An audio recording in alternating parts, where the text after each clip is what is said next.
नमस्कार। आकाशवाणी से प्रस्तुत है समाचार प्रभात।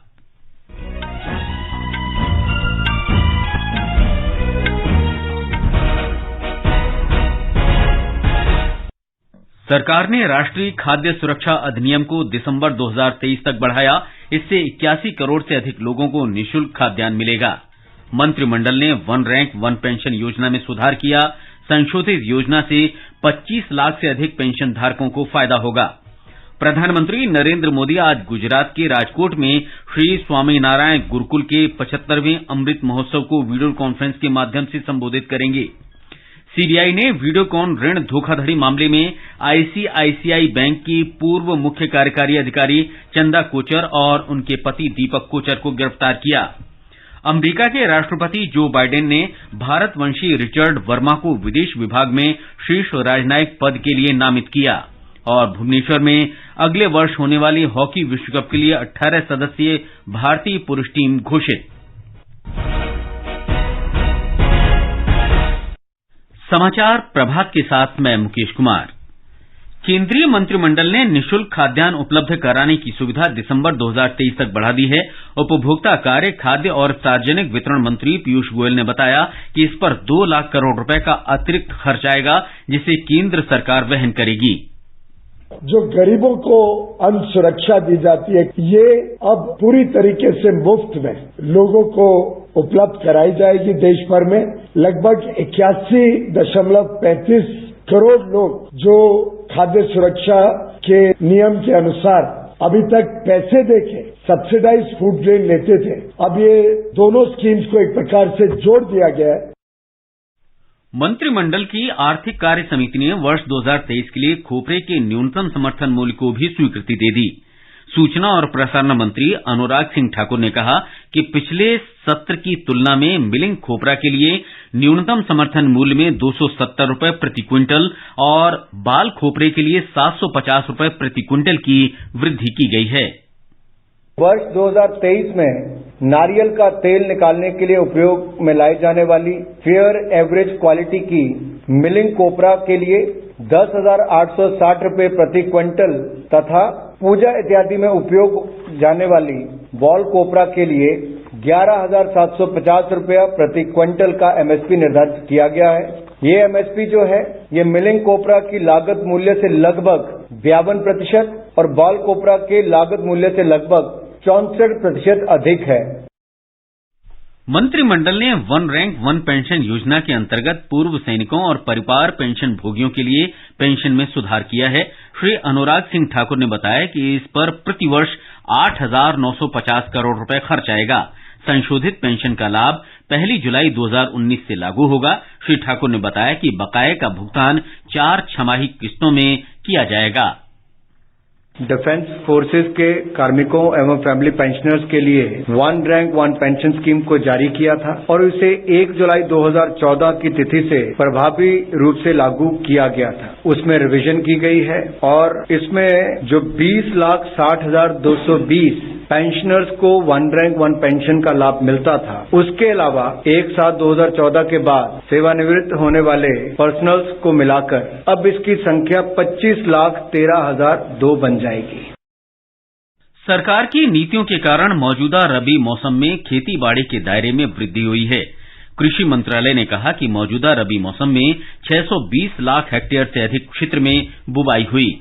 ये पिछले वर्ष की तुलना में लगभग 26 लाख हेक्टेयर अधिक है। सरकार तिलहन और दलहन जैसी कम उपलब्धता वाली फसलों का उत्पादन बढ़ाने के लिए कई राष्ट्रीय कार्यक्रम लागू कर रही है। प्रधानमंत्री नरेंद्र मोदी आज गुजरात के राजकोट में श्री स्वामीनारायण गुरुकुल के 75वें अमृत महोत्सव को वीडियो कॉन्फ्रेंस के माध्यम से संबोधित करेंगे। ब्यौरा हमारी संवाददाता से।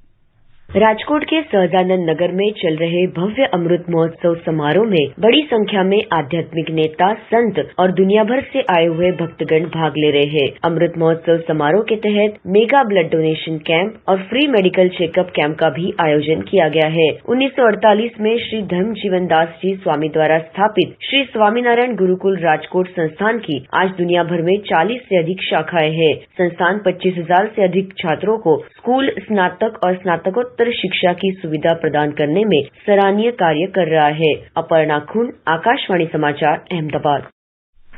संसद के दोनों सदनों की कार्यवाही शीतकालीन सत्र के निर्धारित समय से 6 दिन पहले कल अनिश्चितकाल के लिए स्थगित कर दी गई।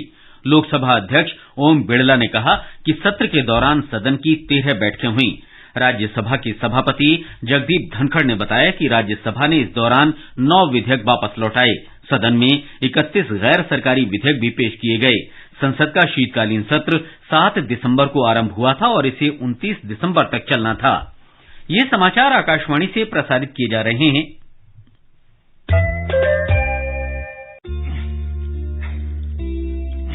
Got it. सोचिए, अगर असल जिंदगी में ऐसी हालत हो तो कितनी मुश्किलें होती हैं, लेकिन शुक्र है बैंकिंग के लिए नहीं। अगर आपकी उम्र 70 साल से अधिक हो, क्या आप दिव्यांग हो, तो बैंक आपको कुछ जरूरी बैंकिंग सुविधाएं घर बैठे बैठे दे सकता है। आरबीआई कहता है, जानकार बनिए, सतर्क रहिए।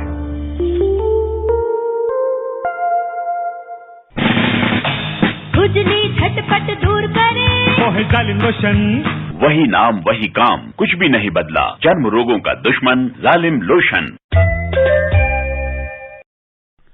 अन्य देशों से भारत आ रहे 2% यात्रियों की आज से हवाई अड्डों पर औचक कोविड जांच की जाएगी। नागर विमानन मंत्रालय ने यह कदम देश में कोविड के नए वेरिएंट के खतरे को कम करने के लिए उठाया है।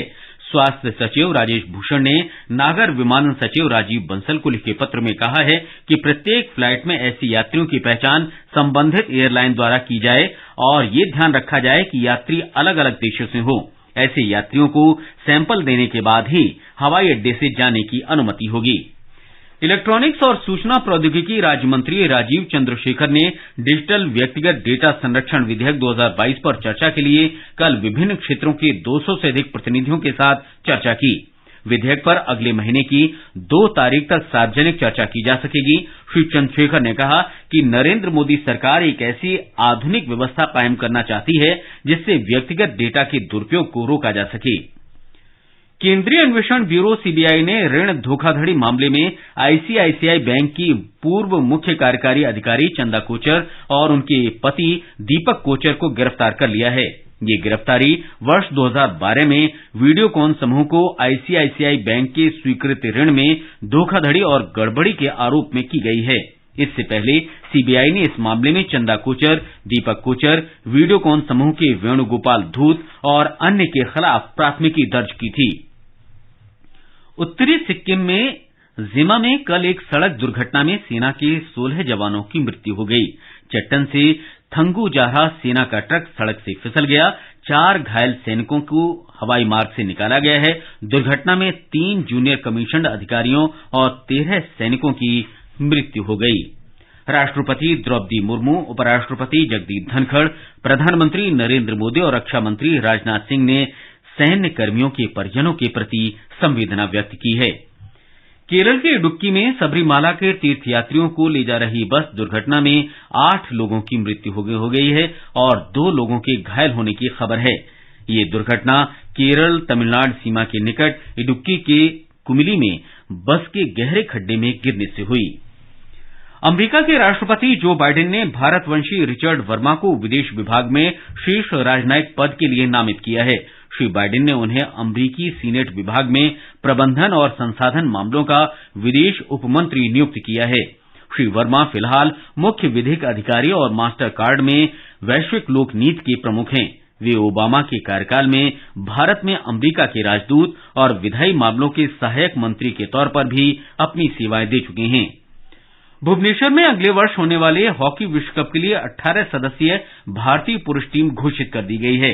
हरमनप्रीत सिंह टीम का नेतृत्व करेंगे और अमित रोहिदास उप कप्तान होंगे। 13 से 29 जनवरी तक होने वाली प्रतियोगिता में भारतीय टीम ग्रुप डी में इंग्लैंड, स्पेन और वेल्स के साथ है। टूर्नामेंट में भारत का पहला मैच 13 जनवरी को स्पेन से होगा।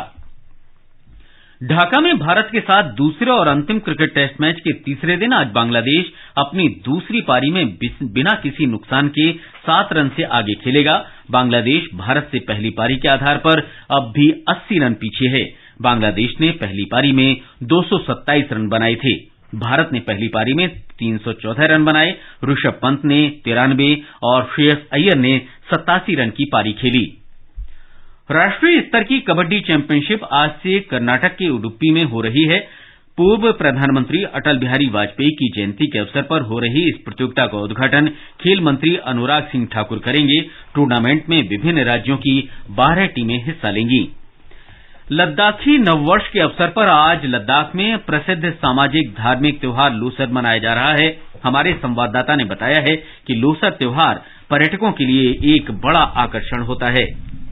जम्मू कश्मीर के लद्दाख क्षेत्र का पारंपरिक और धार्मिक उत्साह के साथ मनाया जाने वाला पर्व लोसर लूनी तिब्बती कैलेंडर के पहले दिन मनाया जाता है। पूरे लद्दाख में इमारतें, घर, धार्मिक स्थल, मठ, स्तूप और अन्य व्यापारिक प्रतिष्ठान रोशनी से जगमगा रहे हैं। इस दौरान कैलाश पर्वत की तीर्थ यात्रा के साथ यह उत्सव 9 दिन तक जारी रहेगा। रसोई की दीवारों पर आटे के पारंपरिक शुभ चिन्ह बनाए गए हैं और चंद्रदेव की प्रार्थना के साथ अच्छी फसल की कामना की जा रही है। लेह लद्दाख से रमेश चंद्र यांगचंग डोलमा की रिपोर्ट के साथ समाचार कक्ष से विजयलक्ष्मी कासूटिया। 10वां पूर्वोत्तर समारोह कल नई दिल्ली के जवाहरलाल नेहरू स्टेडियम में शुरू हुआ। इस समारोह का उद्देश्य पूर्वोत्तर क्षेत्र के वैविध्यपूर्ण जीवन, संस्कृति और परंपरा को बढ़ावा देना है।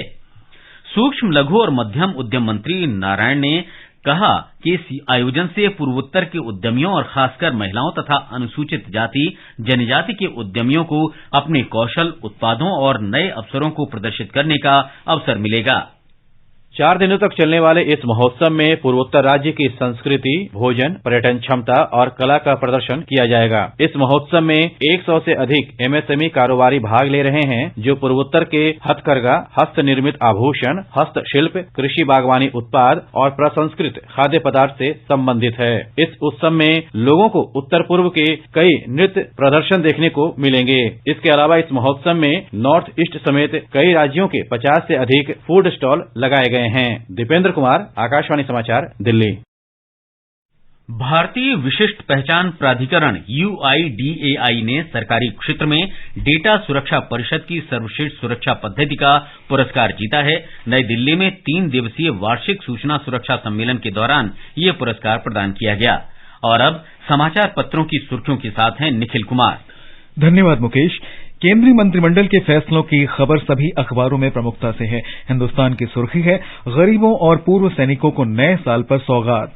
नव भारत टाइम्स का शीर्षक है, केंद्र का न्यू ईयर गिफ्ट, 81 करोड़ लोगों को 1 साल और मिलता रहेगा फ्री राशन। जनसत्ता लिखता है, 1 रैंक 1 पेंशन में संशोधन प्रस्ताव मंजूर, सेना के पेंशन धारकों को मिलेगी बढ़ी हुई पेंशन। दैनिक भास्कर के अनुसार इससे 25 लाख पूर्व सैनिकों को फायदा होगा। हरिभूमि ने दुनिया की सबसे बड़ी खबर देते हुए लिखा है, नरम पड़े पुतिन, कहा यूक्रेन में युद्ध का अंत चाहता हूं। पत्र के अनुसार प्रधानमंत्री नरेंद्र मोदी के फोन का पुतिन पर जबरदस्त असर पड़ा है। पुतिन अब प्रधानमंत्री मोदी की यूक्रेन युद्ध का कूटनीतिक तरीके से समाधान होने की बात दोहरा रहे हैं। देशबंधु का शीर्षक है, जम्मू कश्मीर में पाकिस्तान से जुड़े ड्रग मॉड्यूल का पर्दाफाश, 6 पुलिसकर्मियों सहित 17 लोगों को किया गया गिरफ्तार। दैनिक जागरण की सुर्खी है, उत्तर सिक्किम में सेना का ट्रक खाई में गिरा और 3 अधिकारियों समेत 16 जवान बलिदान हुए। हिंदुस्तान ने तैयारी शीर्षक से लिखा है, उड़ान रद्द होने पर यात्रियों को हर्जाना मिलेगा। पंजाब केसरी ने शेयर बाजार धड़ाम शीर्षक से लिखा है, कोविड की आशंका से सेंसेक्स 981 अंक टूटा। अमर उजाला की सुर्खी है, भारतीय सेना ने मुक्केबाज साक्षी और अरुंधति चौधरी तथा कुश्ती में शानदार प्रदर्शन कर रही भतेरी और प्रियंका को मिलिट्री कोर पुलिस में सीधे नियुक्त किया है। अंत में मुख्य समाचार एक बार फिर। सरकार ने राष्ट्रीय खाद्य सुरक्षा अधिनियम को दिसंबर 2023 तक बढ़ाया। इससे 81 करोड़ से अधिक लोगों को निःशुल्क खाद्यान्न मिलेगा। मंत्रिमंडल ने 1 रैंक 1 पेंशन योजना में सुधार किया। संशोधित योजना से 25 लाख से अधिक पेंशन धारकों को फायदा होगा। प्रधानमंत्री नरेंद्र मोदी आज गुजरात के राजकोट में श्री स्वामीनारायण गुरुकुल के 75वें अमृत महोत्सव को वीडियो कॉन्फ्रेंस के माध्यम से संबोधित करेंगे। सीबीआई ने वीडियोकॉन ऋण धोखाधड़ी मामले में आईसीआईसीआई बैंक की पूर्व मुख्य कार्यकारी अधिकारी चंदा कोचर और उनके पति दीपक कोचर को गिरफ्तार किया। अमेरिका के राष्ट्रपति जो बाइडेन ने भारतवंशी रिचर्ड वर्मा को विदेश विभाग में शीर्ष राजनयिक पद के लिए नामित किया। और भुवनेश्वर में अगले वर्ष होने वाले हॉकी विश्व कप के लिए 18 सदस्यीय भारतीय टीम की घोषणा। इसके साथ ही समाचार प्रभात का ये अंक समाप्त हुआ। नमस्कार।